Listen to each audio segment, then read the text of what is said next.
जय हिंद दोस्तों, स्वागत करते हैं सुपर मैथमेटिक्स के यूट्यूब चैनल में। हाँ भी तो कैसे हो आप सभी? आई होप कि अच्छे हो गए। और देखो शुरुआत करते हैं आज कार्तीय तल की, ठीक है ना। देखो कार्तीय तल के बारे में जानेंगे, आखिर कार्तीय तल होता क्या है और इसमें कंडीशन पढ़ेंगे। क्योंकि एनटीपीसी ग्रुप डी में मैंने देखा तो 1 से 2 क्वेश्चन रखा मिला मुझे, 1 से 2 क्वेश्चन हर सेट में रखा मिला, ठीक है भाई। तो करना क्या है, एक एक चीज सीखनी है आपको। इसमें 7-8 टॉपिक हैं, तो 2 या 3 वीडियो में कंप्लीट करा देंगे। छोटी छोटी वीडियो मिलेंगी 10 से 15 मिनट की आपको, जिससे कि आपको क्वेश्चन आसानी तरीके से समझ में आ जाएगा, ठीक है ना। आपको क्या पता, आज बताएंगे कि बिंदु क्या होते हैं। बिंदु होता क्या है बच्चों? अगर नॉर्मली की बात करूं, देखो इस तरीके का बिंदु होता है जिसकी कोई लंबाई ना चौड़ाई हो, जिसकी कोई लंबाई या चौड़ाई ना हो। आखिर कार्तीय का तल होता क्या बच्चों? कार्तीय तल के बारे में जानेंगे। देखो कार्तीय तल वो होता है किसी बिंदु की, किसी यानी पॉइंट की स्थिति ज्ञात करना, स्थिति ज्ञात करना या 2 मान ज्ञात करना, एक बिंदु के 2 मान ज्ञात करना किसी तल में कार्तीय तल कहलाता है। क्या कहलाता है? कार्तीय तल।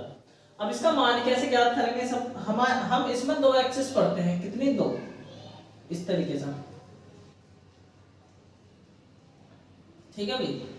ये जो क्षैतिज लाइन है, क्षैतिज लाइन को बच्चों एक्स अक्ष बोलते हैं। क्या बोलते हैं? एक्स अक्ष। बात समझ में आ रही है? ठीक है ना। और एक्स अक्ष के मानों को हम भुज बोलते हैं। क्या बोलते हैं? भुज। इस चीज का ध्यान रखना है, एक्स अक्ष के मानों को क्या बोलते हैं? भुज। अगर बात करो जो ऊर्ध्वाधर लाइन है बच्चों, ऊर्ध्वाधर लाइन को हम क्या बोलते हैं? वाई अक्ष बोलते हैं। क्या बोलते हैं? वाई अक्ष। या इनके मानों को क्या, देखो ये पॉइंट है ना, इनके मानों को क्या बोलते हैं? कोटि। क्या बोलते हैं बच्चों? कोटि। सही है, ये चीज तो समझ में आ गई होगी। एक चीज और, जहां एक्स और वाई अक्ष का मिलान होता है, या मिलान बिंदु को प्रतिच्छेद बिंदु भी बोलते हैं। मिलान बिंदु को क्या बोलते हैं? प्रतिच्छेद बिंदु। सही है भाई। जहां एक्स और वाई अक्ष आपस में एक दूसरे को काटते हैं ना, उसे बोलते हैं बच्चों मूल बिंदु, यानी ओरिजिन। इसे क्या बोलते हैं? मूल बिंदु। मूल बिंदु। मूल बिंदु का मतलब है वास्तविक, मतलब रेखा जो एक्सिस है हमारी यहां से स्टार्ट होती है, यहां से होती है मूल बिंदु से, ठीक है ना। अच्छा, थोड़ा इसके बारे में समझ लेते हैं। देखो अगर बात करो बच्चों, एक्स अक्ष की जो धन दिशा होगी पूर्व साइड होती है। कौन सी? पूर्व साइड। इस साइड में, मतलब अगर मैं बात करूं एक्स का, इस साइड में प्लस मान होगा। क्या होगा? प्लस मान। इस तरीके से, इस डायरेक्शन में, ठीक है ना। अच्छा, अगर y की बात करूं, y का प्लस मान इस साइड में होगा, y का प्लस मान कहां होगा? इस साइड में। समझ में तो आ रही होगी।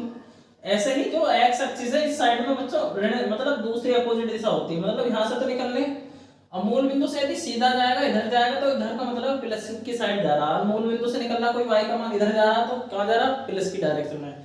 यदि वो दिशा अपनी भटकगा या दिशा भटक जाएगा, सपोज करो उसे आगे जाना चाह रहा तो इधर पहुंच गया इधर किसी कारणवश, ठीक है ना। यदि वो अपनी उल्टी डायरेक्शन में जाएगा तो उसकी दिशा माइनस में लिखेंगे। कैसे लिखेंगे? x का मान, इधर जो x एक्सिस है इसका मान क्या होगा? माइनस में, इस दिशा में, ठीक है ना। ऐसे ही y अक्ष, y की तरफ को इधर जाने की बजाय यदि इधर पहुंचेगा तो इधर भी क्या होता है? माइनस के मान। अरे समझ में तो आ रही है? ये क्या होता है? माइनस के मान। अब बात आती है इसमें, देखो 4 चतुर्थांश बन जाते हैं। सपोज करो ये बिंदु है, ये कोई बिंदु कोई से चतुर्थांश में हो सकता है। अरे ये हमारा पूरा कार्तीय तल है। क्या है? पूरा कार्तीय तल। इस कार्तीय तल में हम किसी बिंदु की स्थिति जांचेंगे, ठीक है। अब इस कार्तीय तल को भी 4 भागों में बांट रहे हैं। कितने में? 4 में। इसे पहला चतुर्थांश बोले हैं, इसे दूसरा चतुर्थांश बोलते हैं, इसे तीसरा चतुर्थांश और इसे चौथा चतुर्थांश, ठीक ना। चलो चतुर्थांश लिख लेना अपने आप, ठीक है। अच्छा, बात करते हैं यदि बिंदु की स्थिति की बात करेंगे। स्थिति मतलब अब खुद सोचो, x का मान यहाँ पे प्लस है, यहाँ पे प्लस है, ठीक है ना। अगर देखो हम बिंदु के निर्देशांक की बात करेंगे। बिंदु के पहले बिंदु के निर्देशांक, देखो बिंदु के निर्देशांक होते क्या? देखो हमारे 2 अक्ष 2 मान होंगे, मतलब किसी एक बिंदु के क्या मान होंगे? 2। मतलब पहला x का फिर y का। हमेशा ध्यान रखिए, पहले भुज लिखते हैं फिर उसके बाद कोटि। भुज का मतलब है x के मान, कोटि का मतलब है y के मान। ये चीज तो समझ में आ गई होगी। सपोज करो कोई 7,8 कोई बिंदु दे दे इस तरीके से, आपसे पूछने लगा एग्जाम में कि इसका भुज बताओ या कोटि बताओ। आपको भुज बता देगा तो भुज क्या हो जाएगा? भुज क्या होगा? 7, और कोटि क्या हो जाएगी इसकी? 8। अरे बात समझ में आ रही है? इस तरीके से पूछ भी सकता हो, ठीक है ना। चलो आगे चलते हैं। बिंदु को जो बिंदु के निर्देशांक लिखते हैं हम, देखो इस कंडीशन में लिखते हैं, मतलब x को y की कंडीशन में, ठीक है ना। तो यदि यहाँ बिंदु की बात करेंगे, जो यहाँ चिन्ह की बात करेंगे, क्या बोलते हैं, देखो x का चिन्ह प्लस है, y का चिन्ह प्लस है, मतलब यहाँ पे बिंदु x का मान भी प्लस होगा, प्लस y का मान भी क्या होगा, प्लस का, ठीक है ना। दूसरे चतुर्थांश में पहले हम x का बिंदु लिखते हैं, देखो x का मान देखो यहाँ पर माइनस में है, तो x का मान शुरू वाला माइनस में, और y का मान कैसा, प्लस है, तो y का मान इस कंडीशन में क्या हो जाएगा, प्लस। ये चीज तो समझ में आ रही होगी। पहुंचते देखो तीसरे चतुर्थांश में, पहले x का मान लिखते हैं, पर x का मान तो इस कंडीशन में माइनस का है भाई, और y का मान देखते हैं, y का मान भी कैसा, माइनस का। ये चीज भी समझ में आ गई होगी। चलो चौथे में चलते हैं। पहले x का मान लिखते हैं, देखो x का मान क्या है इसमें, देखो प्लस का ना, x का मान प्लस का, और y का मान कैसा होगा, माइनस का। ये चीज आ जाती है पेपर में, देखो कैसा आती है, उसमें क्या आएगा, माइनस का x, y, इस तरीके से। वो कह देगा कि कौन से चतुर्थांश में है, ऑप्शन दे देगा चारों, तो आपको बता देना। यानी देखो माइनस का होता है, यानी x माइनस का तो कहाँ आ रहा, x माइनस का आ रहा है, तो क्या होगा, द्वितीय चतुर्थांश में। कौन से में, द्वितीय चतुर्थांश या दूसरे चतुर्थांश में। बात तो समझ में आ गई होगी। अरे बिंदु से बता दोगे, यदि सपोज करो -3 को -5, वो -5 को -3 लिख दो, पूछ लेगा इसकी स्थिति कहाँ है, स्थिति कहाँ है, तो स्थिति इसकी कौन से में है, तीसरे चतुर्थांश में। कौन से में, तीसरे चतुर्थांश में, क्योंकि हमें चिन्ह पे ध्यान देना है। यदि स्थिति पूछ रहा तो किस पर, चिन्ह पे ध्यान देंगे, ठीक है भाई। अरे बात तो समझ में आ गई होगी। मतलब x का मान -5 है, सपोज करो 1 2 3 4 5, तो यहाँ पे x का मान -5 हो जाएगा, और y का मान 3 है, तो 1 2 3 यहाँ पे हो जाएगा y का मान। बात समझ में आ रही है। तो आ तो कौन सा, इसी चतुर्थांश में रहा ना। चलो ठीक है, हम कुछ बिंदुओं की स्थिति जांचेंगे अभी, उन पर ध्यान देना।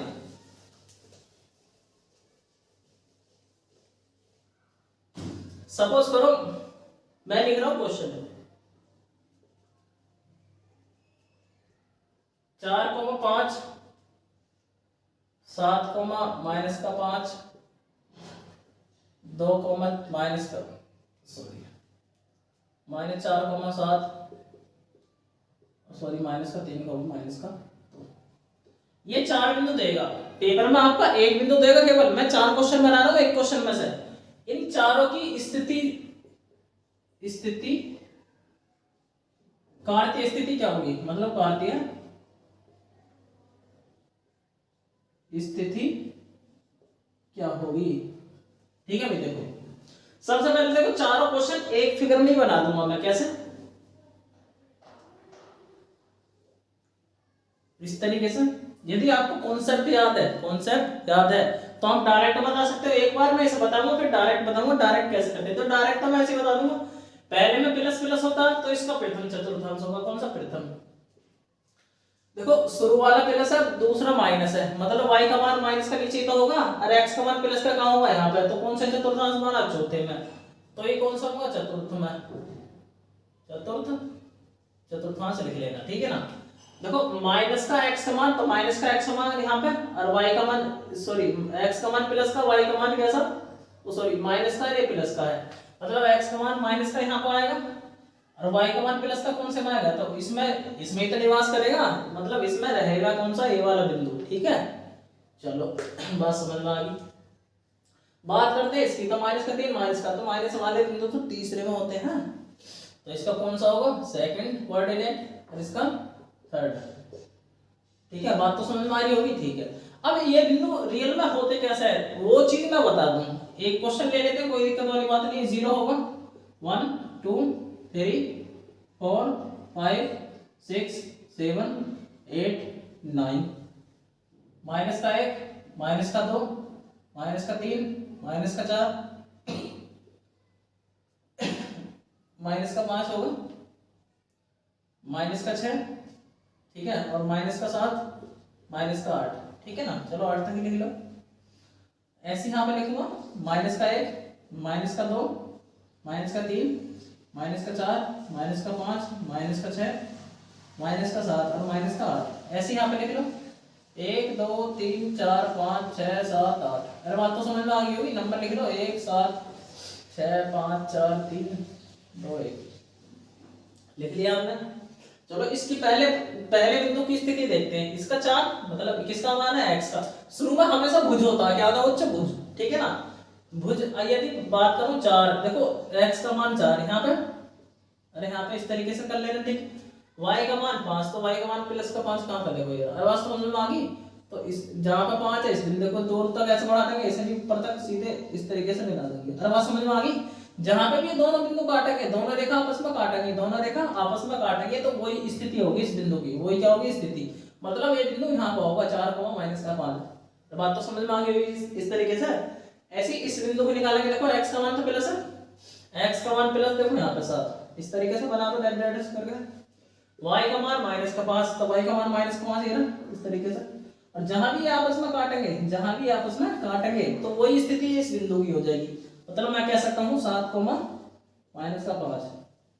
इतनी बात समझ में आ गई। अगला देखो माइनस का 3, x का मान माइनस का 3 यहाँ पर आएगा, और y का मान भी माइनस का 2, तो y का मान माइनस का 2 यहाँ पर आ जाएगा। तो यहाँ पर काटेंगे तो मैं लिख दूंगा माइनस का 3 माइनस का 2। अरे बात तो समझ में आ रही इस तरीके से। चारों बिंदु दस आ रहा हूँ एक ही फिगर में। अगला कौन सा रहेगा इसमें, कौन सा रहेगा, अच्छा ये रह गया। चलो x का मान माइनस का 4, x का मान माइनस का 4 यहाँ पर, यही तो है इस तरीके से। और y का मान कैसा, प्लस का 7, तो प्लस का 7 यहाँ पर आ जाएगा इस तरीके से। तो इसकी स्थिति कहाँ हो जाएगी, मतलब मैं कह दूंगा 4 माइनस का 4 7। अरे समझ में तो आ गया होगा। वैसे डायरेक्ट उत्तर बता सकते हो यहाँ पर आप इसके। चलो आगे चलते हैं।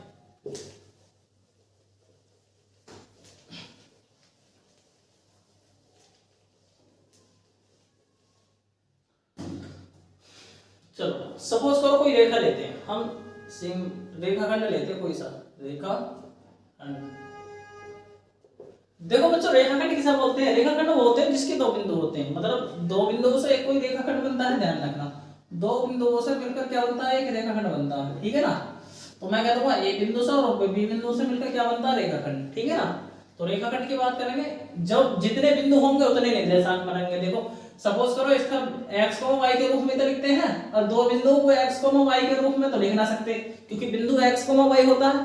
पर अलग अलग बिंदु तो इनका नामकरण करने में हमारा आसान है, ठीक है। नामकरण कैसे करेंगे, इसे नंबर 1 कह देंगे, इसे नंबर कह देंगे 2, मतलब दूसरे बिंदु के, ये पहले बिंदु के तो x y,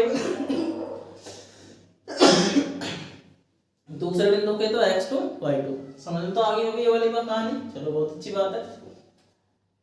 चलो देखो रेखाखंड की बात करते हैं, इसमें 2 बिंदु होंगे। इसमें क्या पूछ सकता है बच्चों, इस कंडीशन में पूछ सकता है, देखो क्या पूछ सकता है। नंबर 1 रेखाखंड की दूरी, रेखाखंड की दूरी, या इस चीज को कह सकते हैं इनके दो, यानी दोनों बिंदु के, या कह सकता हूं ए बी के बीच की दूरी, किसकी, बीच की दूरी। बहुत अच्छी बात है, कह दिया। तो दूसरी कंडीशन में क्या निकाल सकते हैं, अरे 2 बिंदु दूसरी कंडीशन में निकाल सकते हैं, इन दोनों के मध्य बिंदु, इन दोनों के बीच मध्य बिंदु। तो हम कह सकते हैं ए व बी के मध्य बिंदु। हम ये 2 चीज निकाल सकते हैं, क्या निकाल सकते हैं, 2 चीज। अरे यहाँ पे इसके 2 चीज सीखेंगे, वैसे एक चीज और है वो आपके एग्जाम में पूछी नहीं जाती, मैं इन दोनों चीजों को बता देता हूँ, ठीक है। देखो ये 2 बिंदु है, ठीक है। बात करते हैं इनके बीच की दूरी की। बच्चों बीच की दूरी जो होती है, बीच की दूरी को डी से डिनोट करते हैं, किससे, डी से। होती क्या है, ध्यान रखना, यहाँ पर कोटियों का अंतर लेते हैं, किसका, कोटियों का अंतर। इसका वर्ग कर देंगे प्लस यहाँ पे भुज का अंतर, सॉरी यहाँ पे क्या है, ये भुज का अंतर प्लस x y2 माइनस का y1, ये क्या है, कोटि, इसी मतलब कोटि का अंतर, मतलब दोनों बिंदुओं का अंतर ले लेंगे और वर्ग कर देंगे इस तरीके से। अगर आपको बिंदु रखने भी ना आ रहे, चलो मैं बता दूंगा वैसे क्वेश्चन में, ठीक है ना, ठीक है। दूसरी कंडीशन में उनके मध्य बिंदु, यदि मध्य बिंदु की बात करो, मध्य बिंदु को P मान लेते हैं, तो ये क्या होता है, x1 प्लस का x2, यानी दोनों बिंदुओं को जोड़ कर आधा कर दो, दोनों बिंदुओं को जोड़ के क्या कर दो, आधा। ऐसी सपोज करो y1 प्लस y2 बटे 2। अरे कहने का मतलब औसती तो होगी, मतलब कहने का मतलब है बीच की दूरी क्या होगी। सपोज करो एक राहुल है, क्या है, राहुल, एक अमित है, ठीक है भाई। अगर इनके बीच की दूरी कुछ भी सही, इनके बीच की दूरी कुछ भी सही, तो मैं कह सकता हूँ जो राहुल को चलता है इस दूरी का 10 किलोमीटर चलता है। कितना? 10 किलोमीटर। समझ में आ रही है? और ऐसे यदि अमित को कहते हैं ये 24 किलोमीटर चलता है इस दूरी का, ठीक है ना। तो मैं कह सकता हूँ राहुल चलता है 10 किलोमीटर, अमित चलता है 24 किलोमीटर, तो इनकी टोटल दूरी कवर हो जाती है। मतलब 10 किलोमीटर चलेगा और 24 किलोमीटर चलेगा, तो आपस में मिल जाएंगे आगे। बात समझ में आ रही है? यदि मैं कहूँ इनके, देखो हमने इन दोनों की दूरी दे रखी, क्या दे रखी? दूरी अलग अलग। तो मैं कह सकता हूँ इनके बीच की दूरी क्या होगी? अरे बीच की दूरी वही तो होगी इसकी कुल दूरी। अगर मैं कुल दूरी का आधा ही तो होगा बीच की दूरी, तो इसकी दूरी प्लस इसकी दूरी, मतलब 10 प्लस 24, 10 प्लस 24 इसका आधा कर दो, वही तो मिड पॉइंट आएगा। वही चीज ध्यान है, मध्य बिंदु क्या होगा?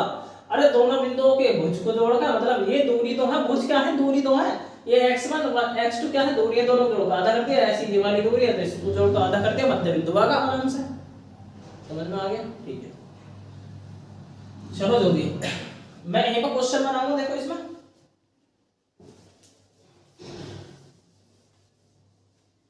देखो, मैं एक क्वेश्चन के साथ दो क्वेश्चन कराऊंगा आपसे। ये पूछेगा बस या तो इसके बीच की दूरी याद कर दो, या पूछेगा इसके मध्य बिंदु निकाल के दिखा दो। ठीक है, जैसे कि सपोज करो मैंने यहाँ पे, मैं क्वेश्चन देखो लैंग्वेज तो समझ जाओगे, इसके बीच की दूरी या इसके मध्य बिंदु। मैंने यहाँ पे कोई बिंदु लिख रहा हूँ, क्या लिख रहा हूँ? कोई बिंदु। कैसे? सपोज करो 5,8 है और यहाँ 7, क्या लिखोगे? 9 बिंदु, 7,9। तो हमें बताना बच्चों इसकी बीच की दूरी भी ज्ञात कर दो और मध्य बिंदु भी निकाल दो। देखो सबसे पहले बीच की दूरी निकालेंगे। d बराबर ये x1 होता है, ये x2 होता है, ये y1 होता है, ये क्या होता है? y2। ये तो आप जानते ही हो, अभी बताया। ऐसे ही सपोज देखो मैं निकालता हूँ, देखो x2 माइनस का x1, या तो दोनों का अंतर ले लो यहीं पर, या तो दोनों का यहीं पर अंतर ले लो, अंतर ही तो है।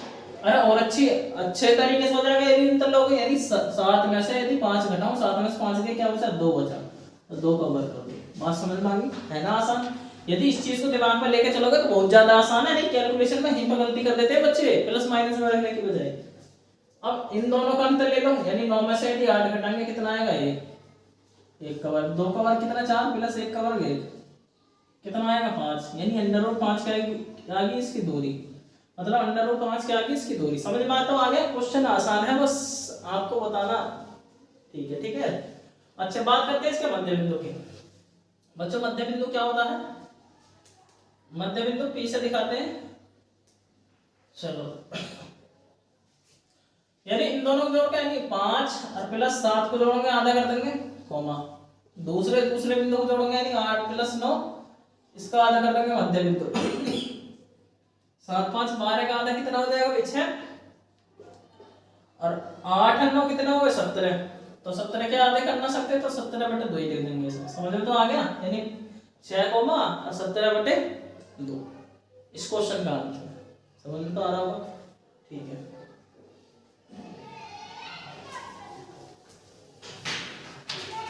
देखो बीच की दूरी के ऊपर एक सवाल है, हम सवाल करेंगे, इस क्वेश्चन को समझाऊंगा मैं।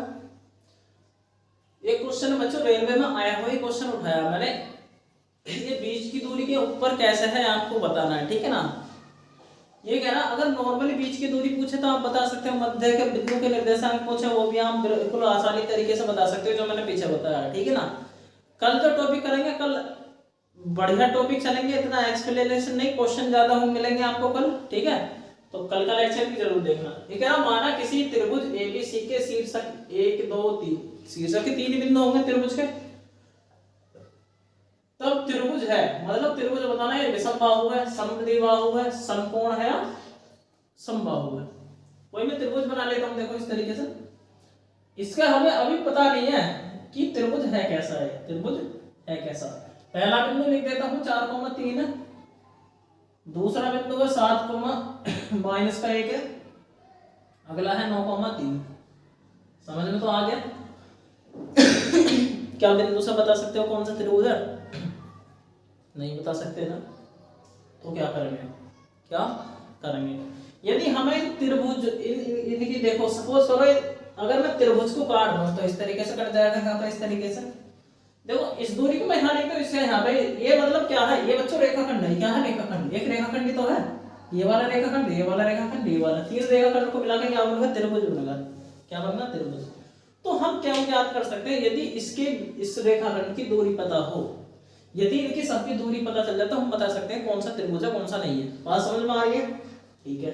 सबसे पहले AB के बीच की दूरी निकालेंगे, किसकी, AB के, यानी इन दोनों बिंदुओं के बीच की दूरी कैसे निकालते हैं, दोनों बिंदुओं का अंतर, मतलब पहले यानी पहले बिंदुओं का अंतर, 7 और 4 का अंतर कितना आएगा भाई, 7 और 4 का अंतर कितना आएगा 7 4 का अंतर आएगा 3, यानी 3 का वर्ग प्लस।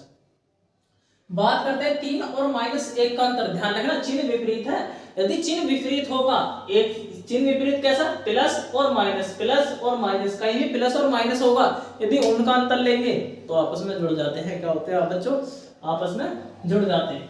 तो 3 और ये कितना होगा 4, पर यहाँ पे माइनस में हो या प्लस में हो कोई फर्क नहीं पड़ेगा, पर ध्यान रखना विपरीत चिन्ह है तो क्या करता हूँ, जोड़ दोगे, यानी 3 और 4 को जोड़ोगे कितना आएगा 4, 4 का वर्ग हो जाएगा। देखो इन्हें घटाते कैसे, मतलब अंतर लेते हैं, सपोज करो हमने -3 में से क्या घटा रहे हैं, माइनस, इस बिंदु में से इसे घटाएंगे तो माइनस का 4 आएगा।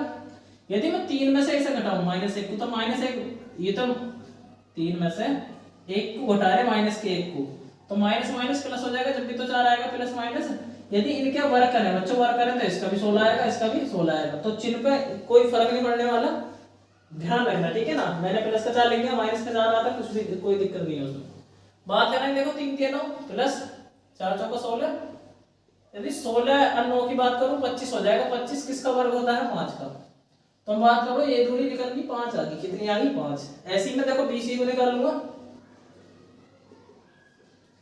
देखो इन दोनों का अंतर लो, कितना आएगा 2, 2 का अंतर, तो 2 का वर्ग कर देंगे, 9 और 7 का अंतर, तो यदि इन दोनों का अंतर ले क्या आएगा 3 और -1, अभी तो लिया था अंतर कितना 4 ही लिख लोगे, 4 का वर्ग इस तरीके से, देखो 2 दूनी 4 प्लस का 4 चौका 16, कितना आएगा, अरे 20 आ गया नहीं तो, यानी 20। इसका मतलब क्या होता है, इसका मतलब होता है 2√5, क्या था 2√5, बात समझ में आ रही है। यानी BC की दूरी कितनी आएगी 2√5, इस तरीके से निकाल सकते हो। ऐसे ही AC निकाल लेंगे, देखो CA कैसे निकालेंगे, 9 और 4 का अंतर कितना 5, प्लस 3 और 3 का अंतर कितना आएगा 0, तो 5 × 25, 0 का मतलब तो 0 हो जाएगा, किसका है 5 का। अगर ये दूरी की बात करो, ये दूरी क्या आ गई 5, अब आपको इनकी दूरी पता चल गई तो आपको जाहिर सी बात देखना है, यहाँ 5 है यहाँ 5 है, पर ये भुजा तो अलग है, जहां दो भुजा बराबर हो तो क्या होता है समद्वि बाहु त्रिभुज होता है, क्या होता है समद्वि बाहु। ये आंसर सही है इसमें, कौन सा, ये आंसर। आई होप कि मैंने आराम से समझाया, आपको समझ में आया होगा, आप कर सकते हो प्रैक्टिस, ठीक है भाई। तो आज के लिए बस इतना ही, अगर अच्छी लगी तो वीडियो को लाइक करें, कमेंट करके बताएं और वीडियो को शेयर करो, ठीक है भाई।